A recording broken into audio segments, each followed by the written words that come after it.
নমস্কার বন্ধুরা, আপনারা সবাই কেমন আছেন? আলাপ নন্দিনীর একটি নতুন ভিডিওতে আপনাদের সকলকে স্বাগত। আজকে 6 তারিখ সোমবার। আজকে থেকে বাবুর নতুন ক্লাস শুরু, ক্লাস 9-এর। তো বাবু খুব এক্সাইটেড, নতুন ক্লাস তো সেই জন্য বলছে মা কখন স্কুলে যাব। আমরা দাঁড়া যাবি, সময় হোক তবে তো।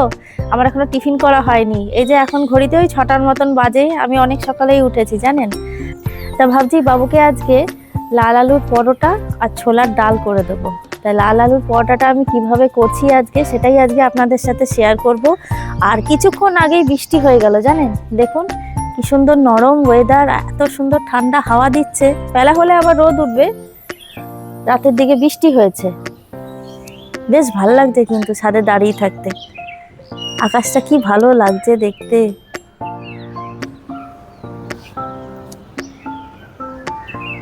আকাশে এখনো মেঘ আছে, তবে বেলা হলে মেঘটা সরে গিয়ে আবার রোদ উঠবে।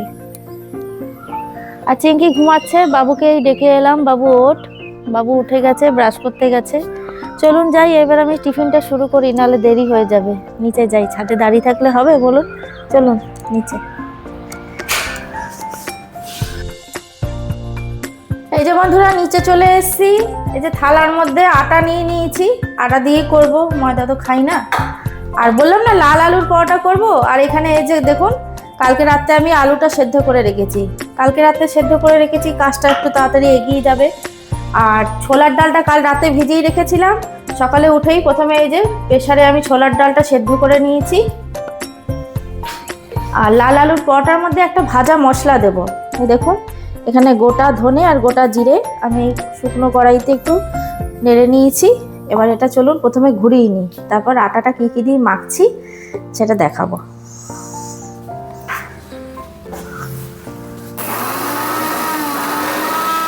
আলুটার প্রথমে খোসাটা ছাড়িয়ে নিই। লাল আলুর সেদ্ধ করে রাখলে সুবিধা হয় আর কি, সকালবেলা অতটা তাড়াহুড়ো থাকে না, সেই জন্যই সেদ্ধ করে রেখেছি। আর এই লাল আলুর পরোটাটা বন্ধুরা আলুর পরোটার থেকেও আমার না খেতে খুব ভালো লাগে, ভীষণ স্বাদ হয়, টেস্ট হয়। এই একটা নেবো, এই আলুটাও নিয়ে নেব। আর হালকা ফুলকা যদি খোসা থাকে আলুর গায়ে লেগে তাতে কোনো সমস্যা নেই। এই যে দুটো আলুই আমি ছাড়িয়ে নিয়েছি। এবার এর মধ্যে এক এক করে আমি মশলাগুলো দেবো, যেগুলো দেবো আর কি। প্রথমে দেবো এই যে ভাজা জিরে আর ধনের গুঁড়োটা। আর দেবো এখানে দেখুন ওই 3-4টের মতো লঙ্কা আমি ওই গ্রেটারে গ্রেট করে রেখেছি। এইভাবে এই লঙ্কাগুলো দিয়ে দেবো। আর দেবো এখানে এই যে ধনেপাতা কুচোনো। আর দেবো একটু হলুদ, একটু কালারটা হবে আর কি, হলুদ হলুদ হবে পরোটাগুলো, অল্প ব্যাস। দেবো লবণ, আর দেবো অল্প একটু চিনি। এই যে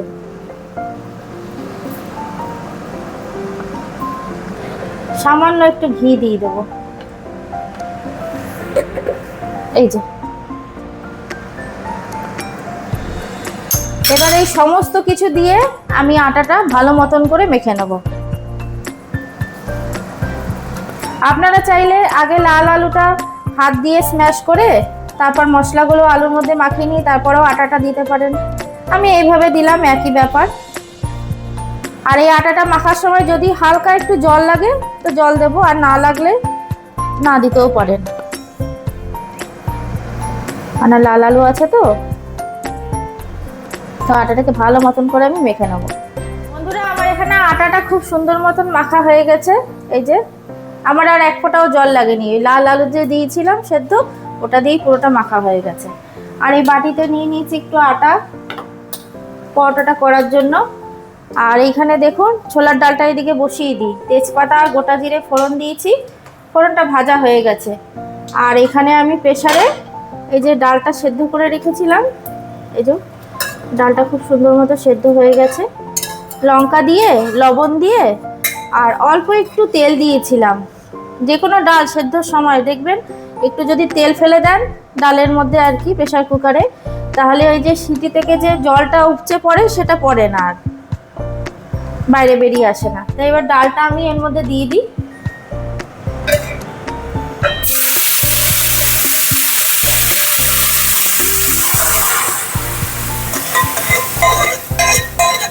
যা লবণ দিয়েছি আর আমার লবণ দেওয়ার দরকার নেই, আমি একটু চেখে দেখে নিয়েছি আগেই।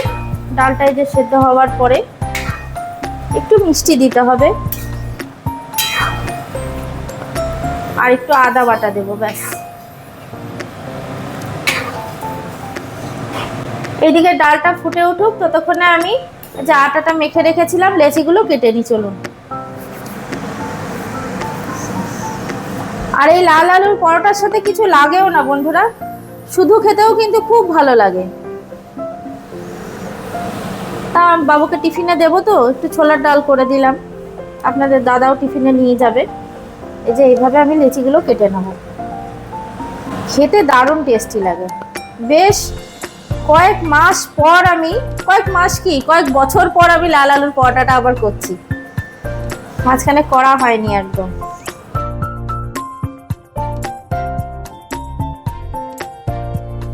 বন্ধুরা ডালে মিষ্টি দিয়ে দিয়েছি, আদা বাটাও দিয়ে দিয়েছি।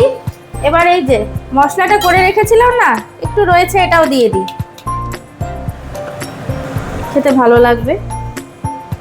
ব্যাস আর একটু ছোলার ডালটা ফুটে উঠলেই আমি ছোলার ডালটা নামিয়ে নেব। আর এদিকে দেখুন আমার লেচিগুলো কাটা হয়ে গেছে, এই যে লেচিগুলো সমস্ত কাটা হয়ে গেছে। এবার চলুন ফটাফট পরোটাগুলো করে নিই।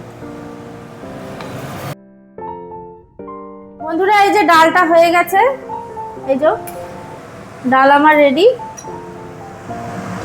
এবার চলুন এই যে পরোটাগুলো বেলে নিই চটপট করে, আটা দিয়ে বেলবো। আর বন্ধুরা পরোটাগুলো ভাজবো আমি ইন্ডাকশানেই, গ্যাসের যা সমস্যা চলছে আপনারা তো সবাই জানেন। আপনারা প্রত্যেকে গ্যাস নিয়ে সমস্যায় রয়েছেন, আমিও রয়েছি, সেই জন্য পরোটাটা আমি ইন্ডাকশানেই করব, ইন্ডাকশানে হয়ে যাবে। একটা পরোটা বন্ধুরা আগে দিয়ে দিয়েছি, এই যে আরেকটাও দিয়ে দিলাম। আর লেচিগুলো ছোট ছোট করেছি, পরোটাগুলোও ছোট ছোট হচ্ছে। এই যে কি সুন্দর ফুলে উঠছে পরোটাগুলো। এবার ঘি দিয়ে দিই।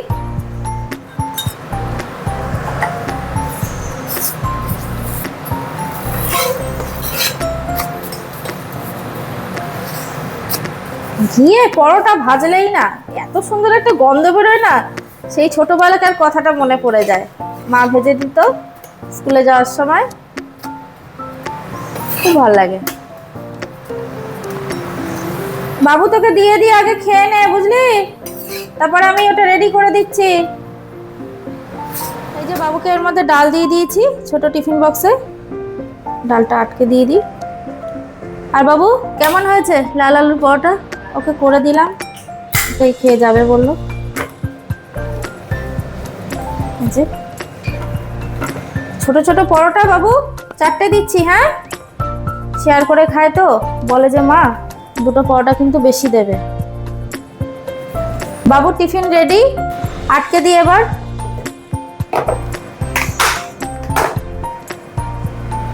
তাহলে বন্ধুরা বাবু রওনা হোক, তারপর আবার আপনাদের সাথে দেখা করছি। এই যে বন্ধুরা সমস্ত কাজ করে তারপরে আমার খাবারটা নিয়ে বসে পড়েছি। চিঙ্কিরও খাওয়া হয়ে গেছে, আপনাদের দাদাকেও খেতে দিলাম, খাওয়া হয়ে গেছে। এবার আমি খাই, দেখি খেয়ে কেমন লাগে, আপনাদেরও বলি যে কেমন হয়েছে পরোটাটা। এই ছোলার ডাল দিয়ে তুই খাবি? তোর তো খাওয়া হয়ে গেছে।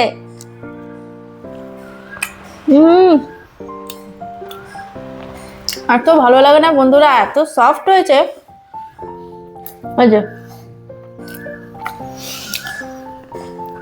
আজকে টিফিনটা না জমে গেল।